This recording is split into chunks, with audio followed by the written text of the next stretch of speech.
Do you have a suggestion for a Rockstar Impact Podcast guest?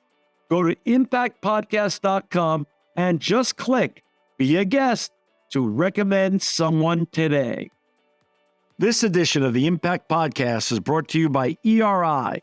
ERI has a mission to protect people, the planet, and your privacy, and is the largest fully integrated IT and electronics asset disposition provider and cybersecurity-focused hardware destruction company in the United States, and maybe even the world. For more information on how ERI can help your business properly dispose of outdated electronic hardware devices, please visit eridirect.com. This episode of the Impact Podcast is brought to you by Closed Loop Partners. Closed Loop Partners is a leading circular economy investor in the United States with an extensive network of Fortune 500 corporate investors, family offices, institutional investors, industry experts, and impact partners. Closed Loop's platform spans the arc of capital from venture capital to private equity, bridging gaps and fostering synergies to scale the circular economy. To find Closed Loop Partners, please go to www.closedlooppartners.com.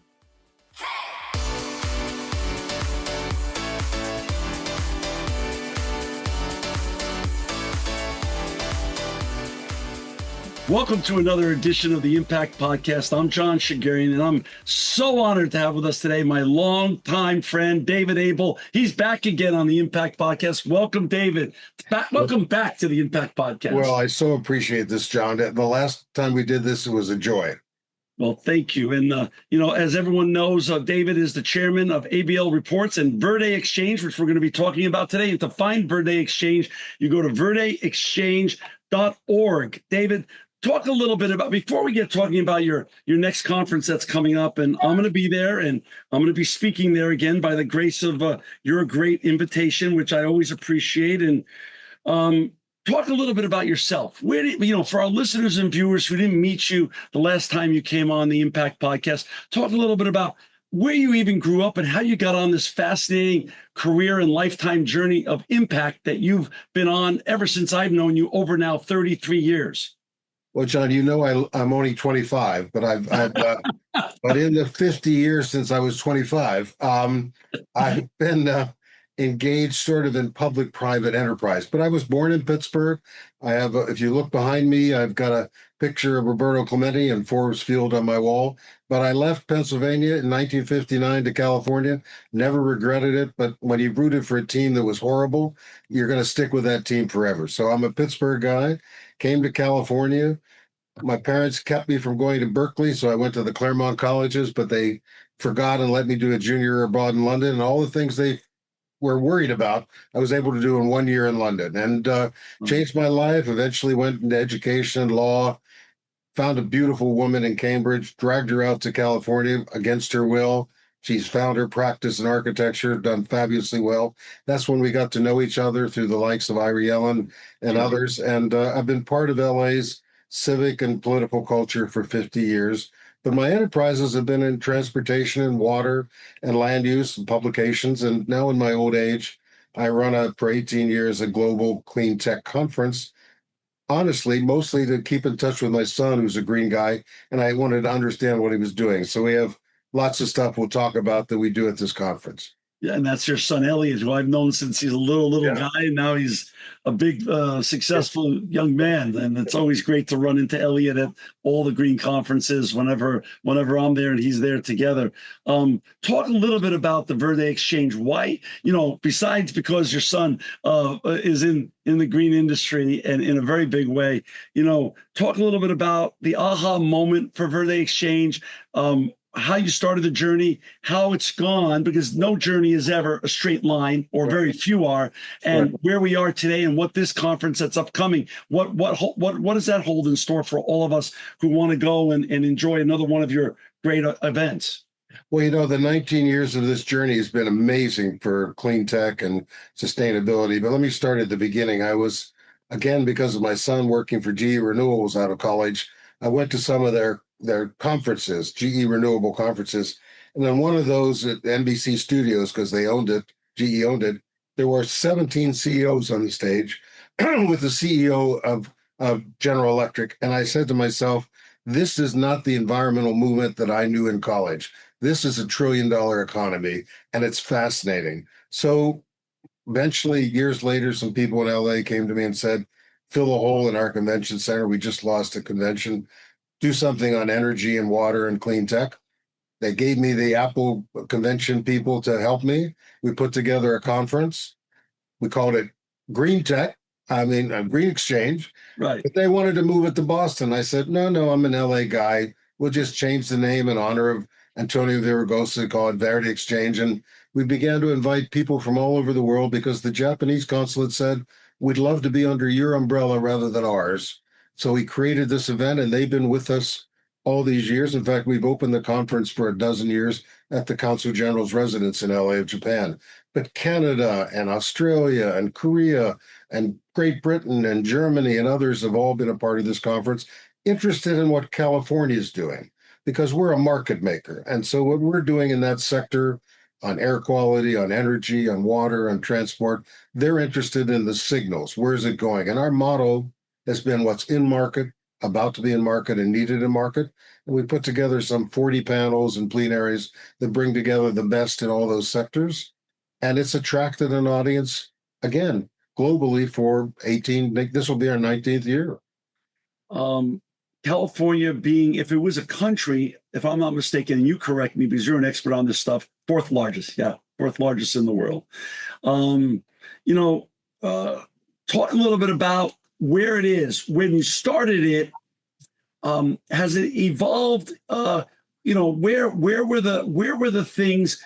What's happened that's unexpected? Because that's always the most fun. It's great to forecast things that do become reality, but it's also fun not to realize what's also going to happen and what's evolved that you weren't expecting. And where is the conference now in terms of topics that you're covering as opposed to topics you were covering at the advent of this great event? Right. Not only matters we're covering now that we didn't before, but matters I didn't pay attention to until lately.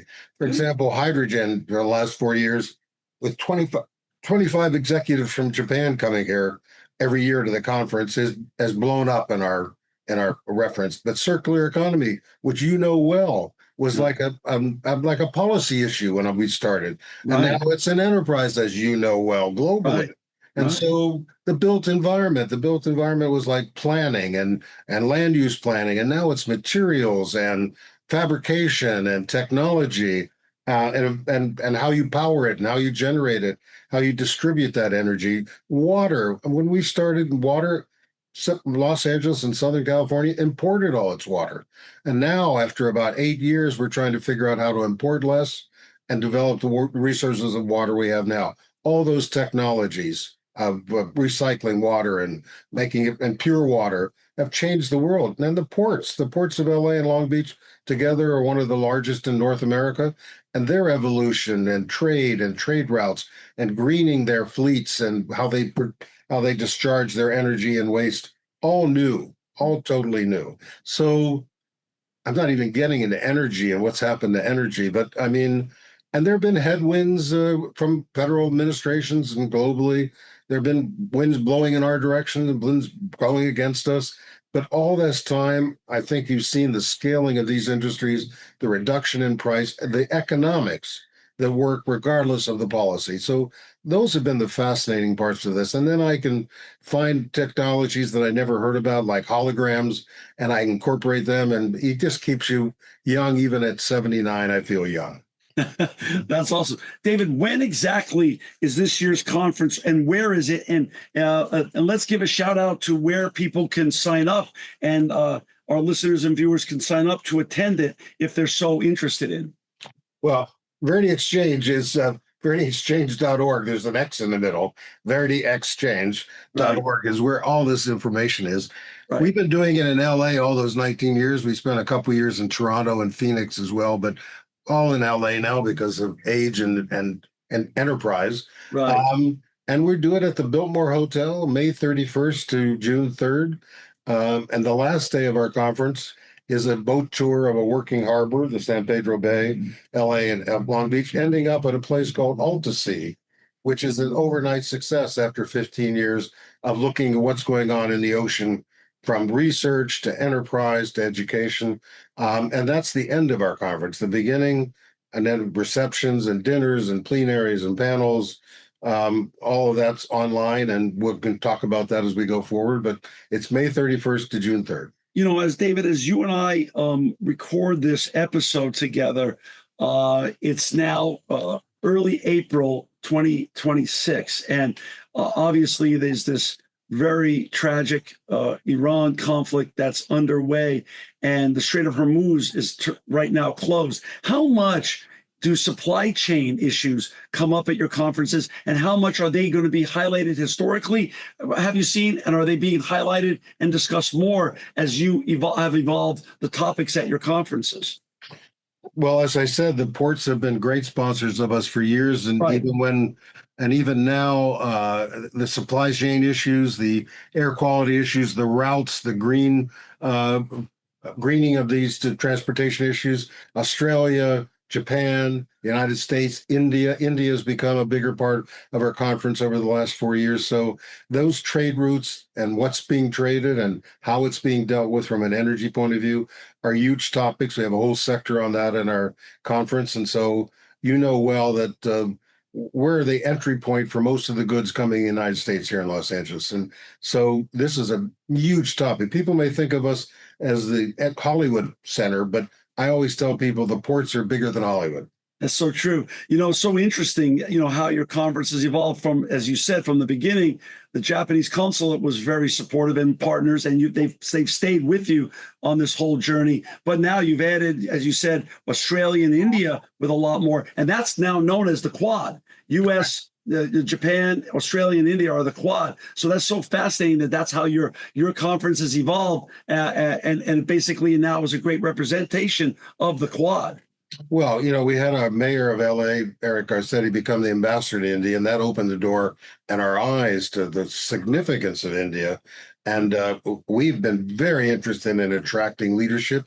And in fact, we're very supportive of India creating a consulate in LA, the first time they've ever had one this year. And that consulate is deeply involved in our conference this year. So you know this well, and you've been to Japan often enough to know what's happening in Southeast Asia and Asia in that market. And we're not going to neglect that, because that's part of the present and future. I was in India last year, and our intention is to open up a facility in India sometime between now and the end of this year. We know India is a major player in the world, and is going to continue to grow and be such. So it's so great that they're there at your conference. Talk a little bit about. Let's brag about some of you have. Again, old terminology that you and I will understand. Hopefully our listeners and viewers get it as well. You have one of the greatest Rolodexes in all of LA history. Talk a little bit and brag about some of the great speakers that are coming to speak at your conference this year and the topics they'll be covering, so we can give a little taste of the greatness of your conference to our listeners and viewers. Well, one of the best is this fellow from ERI, John Shigarian. I mean, not only is what he's doing fascinating, and you may think it's just recycling electronic waste, but rare earth minerals are a big part of this, and it's a big part of what Japan and the United States are interested in. So but we've attracted the regulatory leadership of California from the beginning, the Air Resources Board and the PUC and the Cal ISO. All of these give us signals when they come, their leadership come to the audience that comes here to say, where is California now and where does it want to be? But we got people from Washington. We're having leadership in energy from New York at the conference. We have private sector leadership in all those sectors, from energy, water, transport, and finance. Our website, if you look at the speakers page, and you can go back 20 years, as most of the significant players that are in this market or want to be in this market or want to scale in this market. Scale is a big word. Mm-hmm.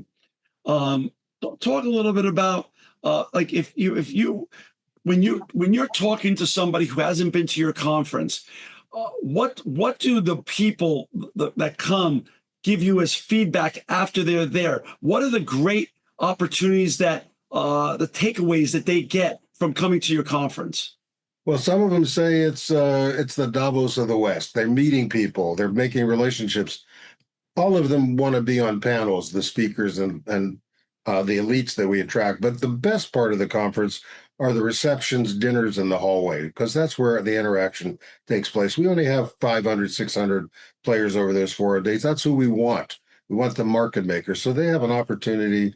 They learn. Obviously, they learn by listening to others on the conference of what's on the cutting edge, but they have an ability to build relationships. We have extra rooms for private meetings that may be stolen from the best conferences in the world on how to do this. But we know what business people and even policy people want. They want to learn, they want to build relationships, and they want to grow those. Yeah, relationships. It's so funny, David. When you and I were kids growing up, there was no technology. So, in-person meetings and doing business nose to nose was ubiquitous to our youth and our early careers. But you have the advent of the technology. Like say, Google was founded in '98, so we'll use that as a demarcation point.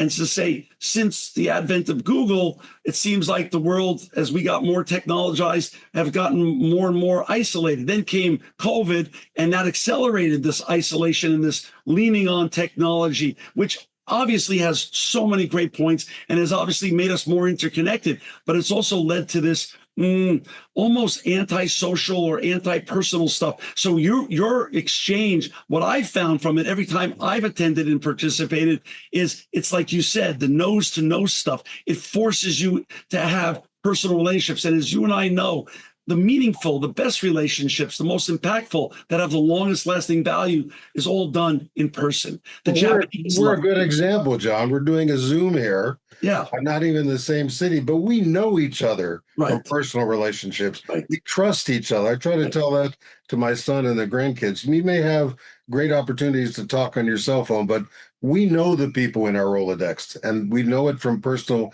interaction. We try to emphasize that at our conference. Which is why your conference is really such a cut above so many other conferences. The interpersonal interactions have been so meaningful to me, and is the reason that I come every year to participate, not only to honor you and Brenda, who are, of course, two of my favorite people on this planet, but it's really the in-person stuff that matters. And I think that's never more important than now in a world that's becoming now hyper technologized with the advent of AI. By the way, how much does AI have to do with all these new and fascinating technologies and scalable commercial opportunities in the green sector? Is AI playing a role, and is that going to be a topic covered at your conference? It's going to be almost in every one of the sectors, John. A couple of years ago, some of the people viewing this may know Kathleen Brown, Jerry Brown's sister, ran treasurer of the state, ran for governor, done many, many things. She called me one day and said, if you don't have AI,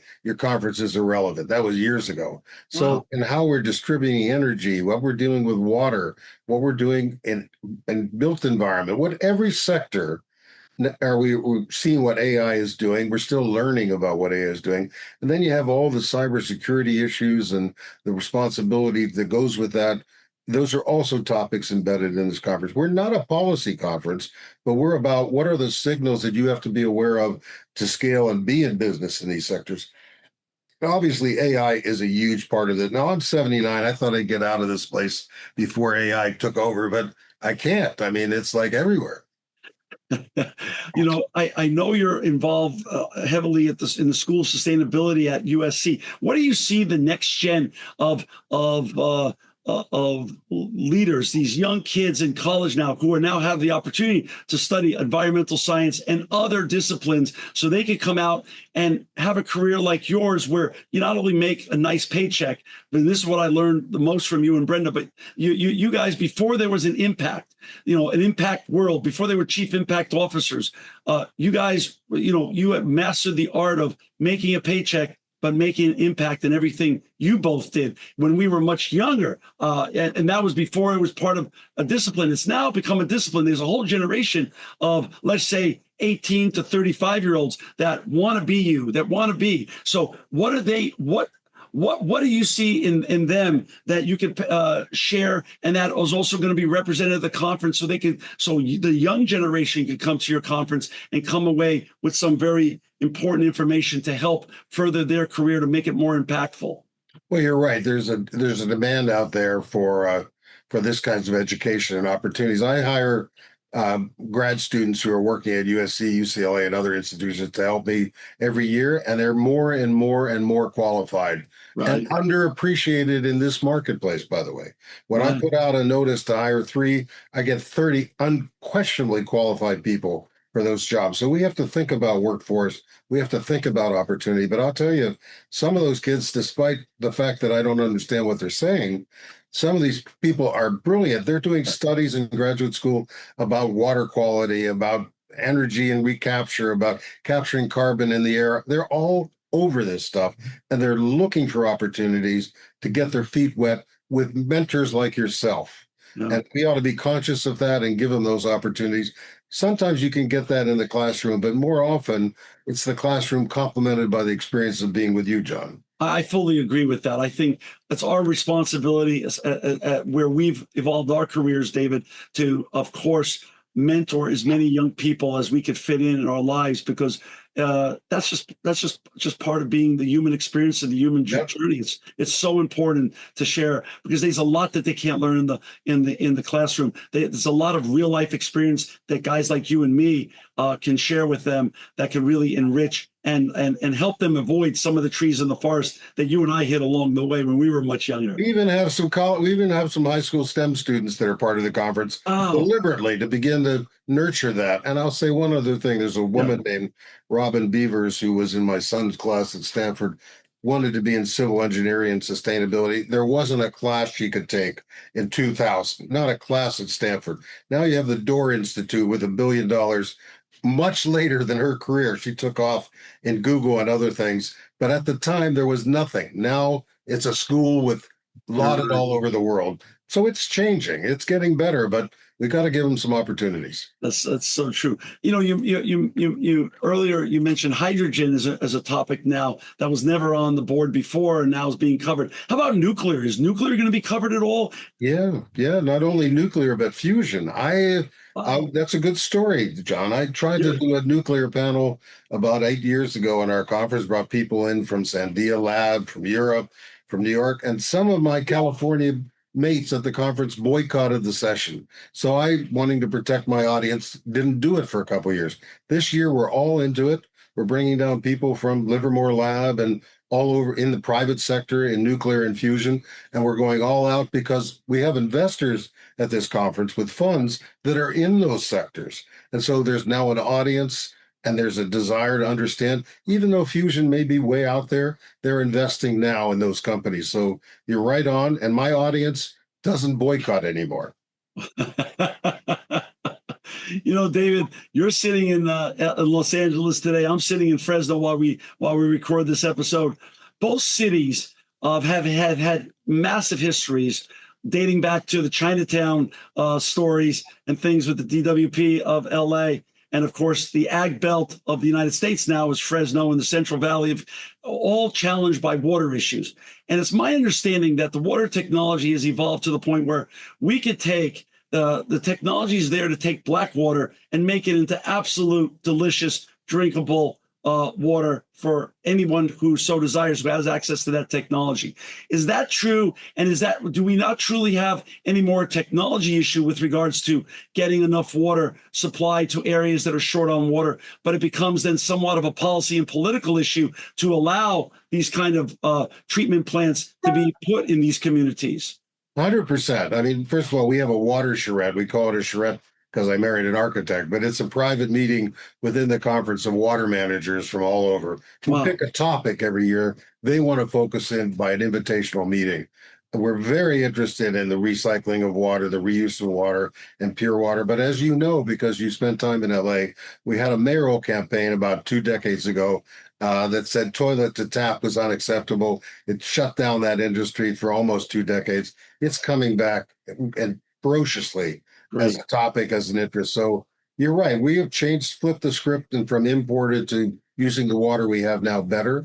And that's been a policy decision. And it's reflected in the Korean and Japanese and Australian and Israeli companies that come here to show their wares, to try to be part of that infrastructure to change the way we use water. That's so awesome. David, for our listeners and viewers, and we'll be in the show notes, so you don't have to write anything down here, but to find David and his great event, you go to VerdeXchange.org, and obviously you click on to the 2026, which is May 31st to June 3rd. And I would really highly encourage, no matter what your age and where you are in your career, to come to this event, because if you're on the West Coast during that time, you're going to meet everyone you need to meet if you really want to have a career that not only makes a nice living for you and your family, but also you can have a huge impact anywhere you are. David, and I want you to know, John, you come back, even though you put a glass of water on a piano at the Japanese Consul General's residence and were scolded, you still come back. Wait a second. It wasn't just the piano. It wasn't just the piano. Do you want to say whose piano that really was originally? No, John, you're right. We value the audience that comes, and we look for those people who want to take advantage of this opportunity. And we welcome those who want to look at our site and check us out. You can find in our archives going back 18 years who we've had. You can see video of the panels. One last thing, I know we're running out of time, is we're playing with holograms right now. Oh. We've met a company, Proto Hologram, that's doing amazing stuff. And we're talking to them about having to bring people into the conference through a hologram. Now, the downside is we want the people to be there in the hallways. The other side is we can bring people from all over the world onto the stage. It's really an interesting conundrum. Are they going to make a display of it, though? Are we going to be able to? Oh, no, I'm going to try to bring in one or two people from great distances and put them on the stage. That's so awesome, David. I can't wait to see that. But you still have to come. I'm coming in person, David. I want to be with you in person. I would never miss coming to see you and Brenda in person. That's what I'm going to be doing. And I just want to say to you, thank you for not only coming and spending a half hour with us today, but thank you for all of our years of friendship and inspiration. You and Brenda have been truly inspirational people in my journey and help me be a better person to make more impact than I could ever have dreamed of. That largely came from my relationship with you and Brenda. And you guys didn't really mentor. You mentored by example. And that's really, really some of the greatest inspiration any young person can find in their career. Well, thank you, John. And we knew some great people along the way. Oh, we knew some great people, and the ones that are still with us are great, and the ones that are, we miss the ones that are that are no longer with us. But thank you, David, for everything you've done in the 19 years, and thank you for the friendship. And I can't wait to see you and Brenda at May 31st to June 3rd, VerdeXchange.org. You can meet David Abel yourself in person. Thanks so much, David. Thanks, John. Be well. Thanks. This edition of the Impact Podcast is brought to you by Engage. Engage is a digital booking platform revolutionizing the talent booking industry. With thousands of athletes, celebrities, entrepreneurs, and business leaders, Engage is the go-to spot for booking talent, for speeches, custom experiences, live streams, and much more. For more information on Engage or to book talent today, visit letsengage.com. This edition of the Impact Podcast is brought to you by ERI. ERI has a mission to protect people, the planet, and your privacy, and is the largest fully integrated IT and electronics asset disposition provider and cybersecurity-focused hardware destruction company in the United States, and maybe even the world. For more information on how ERI can help your business properly dispose of outdated electronic hardware devices, please visit eridirect.com.